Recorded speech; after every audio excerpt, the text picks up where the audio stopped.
Hey, good morning everybody. Hey, this engine's been built for a future application, and that's what I mean. Custom build it the way you want it. This one startup, this is a 400 Chevy motor. The gentleman is going to put a blower on it, but you just can't put a blower on, so we built it completely with all the blower specs that we need.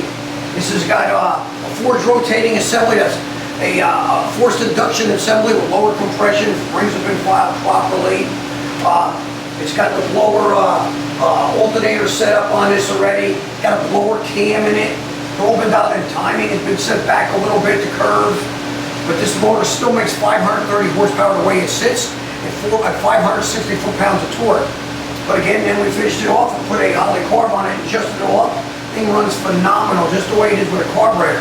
But again, we get a lot of guys sometimes used to say, hey, I'm going to put a blower on that later. Well, we got to put the proper camshaft in now, proper compression, all the right components, or it's not going to work and you're going to blow up a motor. And you say, well, I told you I was going to do that. You have to tell me what you're doing and we build it that way. So again, this gentleman was smart enough to tell us. We built it properly. He can enjoy it now. Next year he puts a blower on it, he will have another couple hundred horsepower. Hey, that's the way you do your future planning. Do it the right way.